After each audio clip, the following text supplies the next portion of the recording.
nalela Trésor Mancour Kumbela mokili ei Kumbela mokili Trésor Mancour Kumbela mokili talaka yo mukumbi Kumbela donc la terre est à toi Kumbela yango balobi to s'abonner biso tout na chaîne Kumbela mokili tala bango ba jaloux bazo banga Mancour wetu alobaka te Trésor Mancour wetu Kumbela mokili.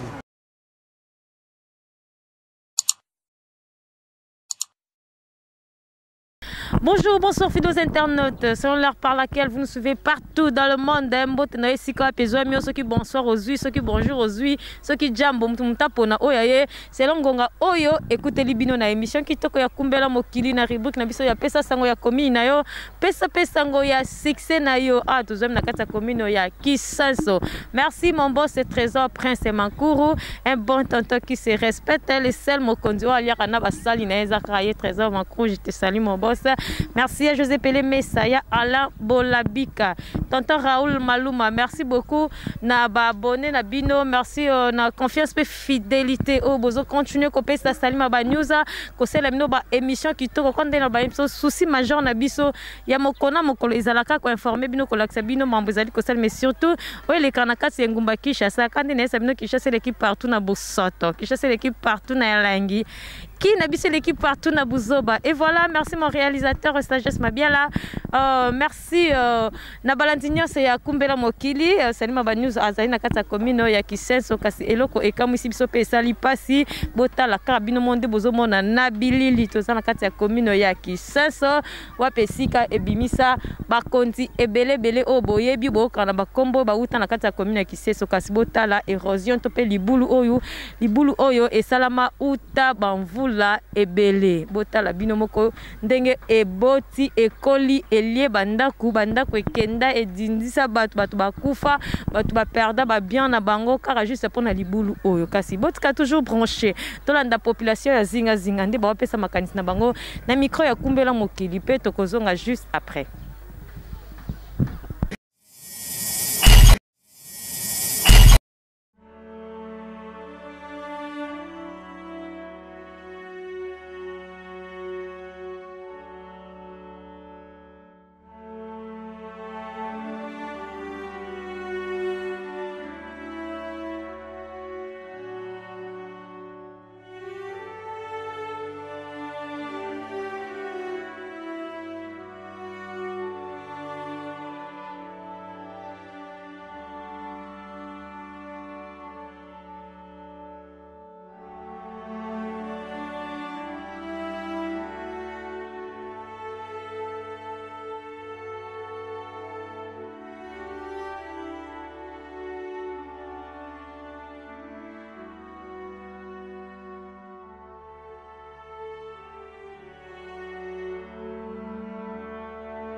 Mbote papa. Mbote mama.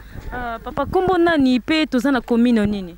Kombo na ngai Mafanka di Zéphirin toza na commune ya Kisenso. Na commune ya Kisenso nini ekomela bino pona libulu komona libulu ya somo bo. Oui, ekomela biso bo parce que commune ezalaki urbanisé te. Alors maya mbula na contenu ya défaut ya maya mbula nde kuna ruissellement wana ezo provoquer ba érosion na kati ya commune na biso. Toyoki ba érosion et provoquer mais ba population ba habitants ya zinga ba beleli na micro na biso ya kumbela mokili wabi ke emema banda ko esala ba dégâts en plus ba kuluna ba komi ko profiter na libulu yango. Bon, pour la bakuluna n'a pas information sur parce que faut pas cette information ya sûr. Mais pour la banda en tout cas et même banda ko ebele et créer pe ba mort d'homme et provoquer ba mort d'homme na kati ya ndenge maiza ko lekla ndenge érosion salamaki. Papa ni no senga na bakonza mboka o bazolanda. D'abord na ko senga na bakonza mboka na kombo ya papa bourgmestre na biso ponga za secrétaire à commune ba doit en considération ba démarche à bourgmestre pour que tout lutter contre ba érosion on pour population azala bien. Merci beaucoup papa. Merci.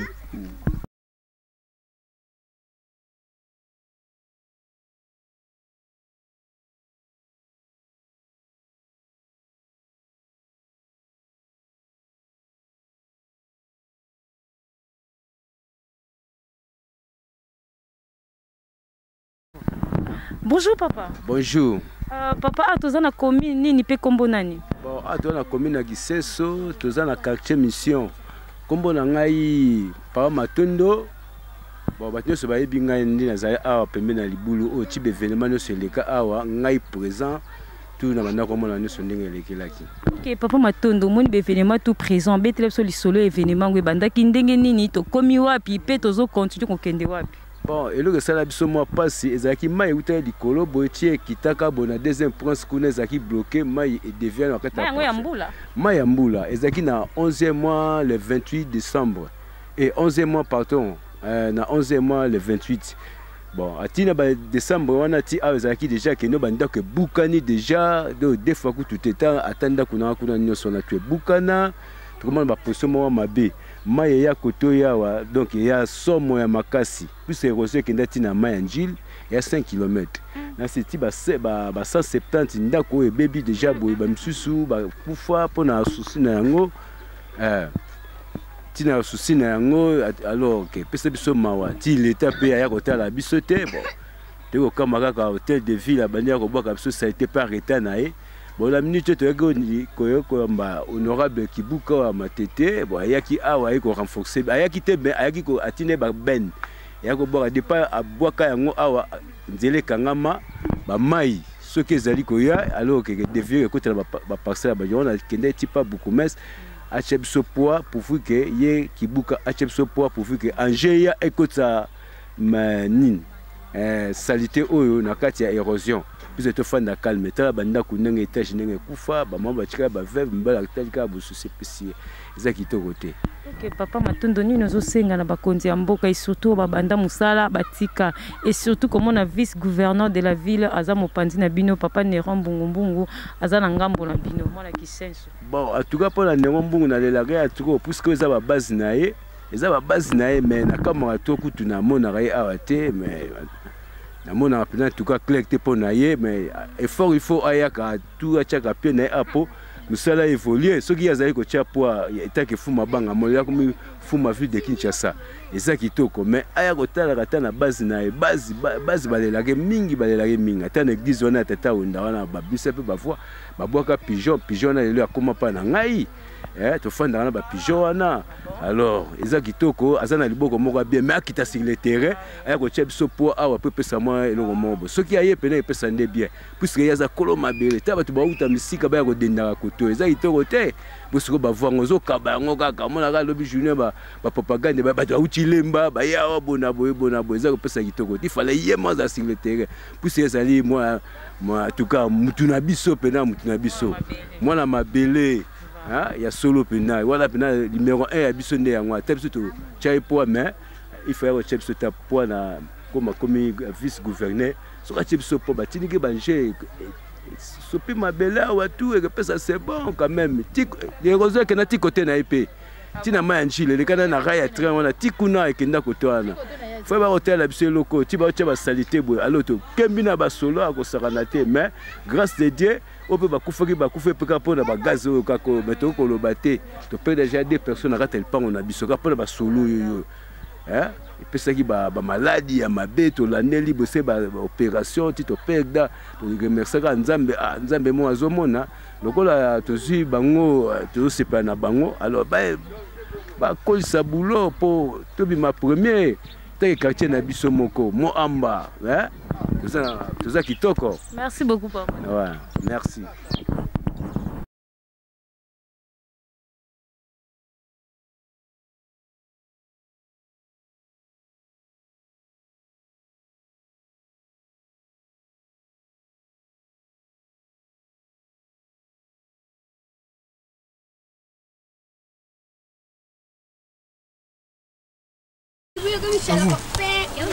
Merci vraiment, il y a vraiment la commune qui s'est et ça libère se souvient. Tu as ouvert vraiment les régions à toi justement qui s'est dans le quartier Mission, dans l'avenue Madimba. En tout cas vraiment tous ça va récupérer. Depuis rajouter Salama, Kala ya Kala. Donc tout qui est bazan ya bazan. Et puis bah quand tu vas aller au monde en côté, tu nous demandes au monde en côté, tu vas aller au Bélan balambala. Mais comme si tu vas aller au monde en côté, mais le lieu c'est le biso pena, c'est un makasi au monde à bino ya roya, na kati ici qui na commune qui c'est sous kotala libula munene boye en tout cas soki te fait ça mais ke boye ti bien bikanga vraiment tout ça ma ebele mapango ebele kei banda ko ebele kei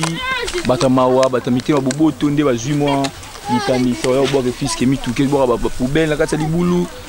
yango le ça les biso vraiment makasi na minute so nde bati ba garder mo wanda ka pembe donc so mbule ye ya mabesa so mo ka to na mfina tongo ba tumbi yango milinga to ba te nani atumbi yango donc so ki mbule ye a to na mawa bakonzi batamtema mabatela biso vraiment en tout cas batela biso makasi pona esika o batela biso makasi de 5 no merci na ndebo kita terrain ka esika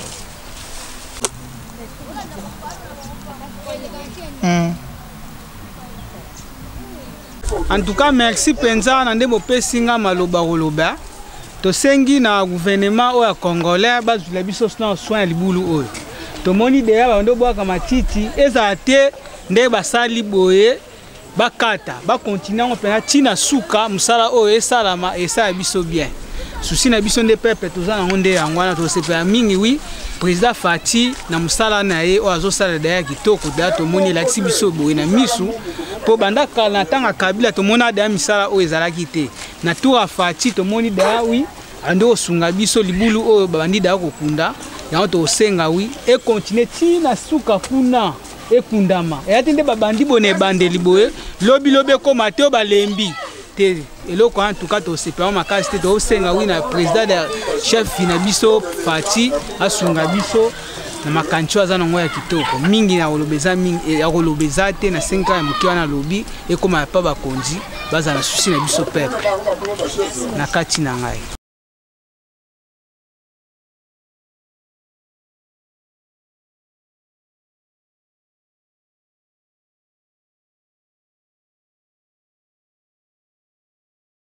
Mbote papa. Mbote mama. Kombo nani pe toza na commune nini? Kombo na ngai papi toza na commune ya Kisenso na quartier Mission. Papi na commune ya Kisenso na quartier Mission tomoni érosion oyo esalama utakala nini ko yebisa na bakonza mboka oyo bazolanda pe avi na eza nini pona libulu oyo. Te avi na ngai ezali toza na souci ya coin oyo ezipama po oyo eza milemo ya prince. Soki libulu oyo traverser bimiti na libanda kuna na prince eza pe mawana ya mituka nde kitaka kenda bazandu makambo ebele yango tole na bakonzi bamoni ya biso problème oyo nde basala basisa problème bakunda libulu tisuka toza pe à l'aise na quartier Mission. Toki babi pare bakulu na bayaki kopelisa moto awa esali ba dégâts ti lelo moto fraté. Bakulu na pelisa ki moto a bayebi a eza nzela na bango soki bayibi bazindaka na kati awa babatami moyo tozwa bango ezalaka te ezaka mwa mabemo beso tolandi bango okoza une kamana bango babomio moni kanda na esalaki mpona bakonzi babwaka matiti na se awa bango mpasi esali bango batumbaki moto. Merci nous zolo bana bakonza mboka surtout au bazolanda na ministre komona ndeti vice gouverneur de la ville Papa Néron Bungu wazali fumu ya balanga moyo mona Kisenso pe. Te Papa Néron ayebi o eza mili na ye avant de ayebi quartier Mission po eza quartier eza famille po oyo soki ekufi eza osi ekufi yango toleli na bakonzi basunga biso batela libulu oyo police ezokendele deya obamola makasi yango ezeya na mikoto zo ezala ya badanger so bakipango te etraverse ti libanda prince ezala matro mpona biso mituka peleka awa ezalaki terrain bale mpe esunga biso mpo na Kisenso baterrain eza te ende osunga biso na babale mais lelo tomoni libulu ezokende tolela quartier oyo po quartier ekenda sango. Astoyoki babi babwaka déjà babandaki misala mais bastopa. Bon, misala bandaki tondo sepela nde babandaki misala na bango. Mais to comprendre te ka bango mosusu bakati misala ngo yango elukation be érosion sur makasi. Yango to sengi ba obanda misala ngo bazunza ngo misala muke. Basi sila biso ngo quartier na mseza pena kitoko makasi. OK, merci beaucoup. Merci maman na ngai.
Et voilà, et ça li pasi mingi na babita zinga binomo boyo kindenge bauti kopé sali kanisi na bango en tout cas et ça li esengote et ça li vraiment pasi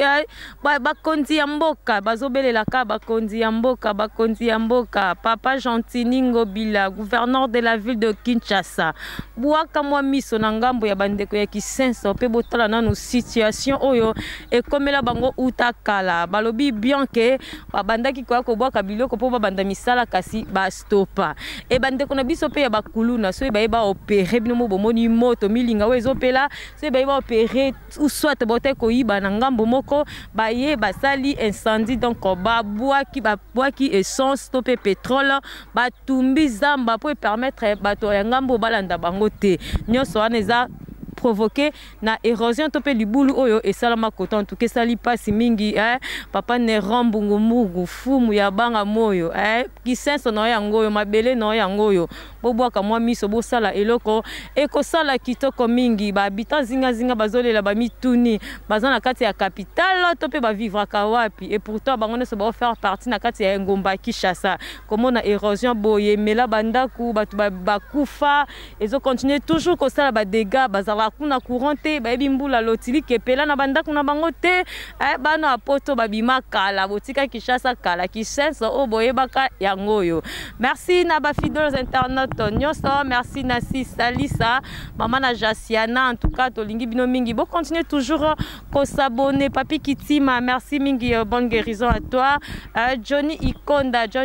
merci beaucoup, merci tonton Raoul Maluma, merci Serge Kabeya, merci Bayeban Sobalela Salim ba news botikala toujours branché na système qui toko ya kumbela mokili en tout cas ceux qui tozongi à la prochaine to qui atta quelque chose et salami awa et kosala biso qui toko mingi pamba te biso to lobaraka on est là juste pour on loba po toza makoki ya kosala le côté pour gouvernement apesi biso ndingisa te donc to sengi na ba pesa meli ndingisa bobwa kamiso bande kona bino pe baza koto yo ba survivre comme les autres. Restez toujours branché na système qui toko ya kumbela mokili et voilà pour nous suki sa mutambota suki zalaka moko balbi tonton Secret papa Sukali papa Bolote mais papa Sukali papa Dadi Lubaki mobala pembe na kati ya Kemper Dadi Lubaki mobali ya moi sinaye papa na Eden moi na pembe moi na kitoka l'équipe la tuna lengi papa Secret je te salue. Restez toujours branchés biso minute okutani na mikolo ezali koya.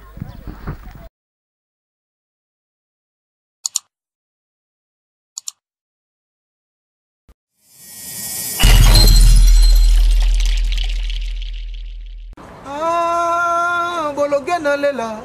trésor mancour kumbela mokili trésor mancour kumbela mokili talaka yo mukumbi kumbela donc la terre est à toi kumbela yango balobi to s'abonner biso tout na chaîne kumbela mokili tala bango ba jaloux bazobanga banga mankuru wetu alobaka te tozore mankuru wetu kumbela mokili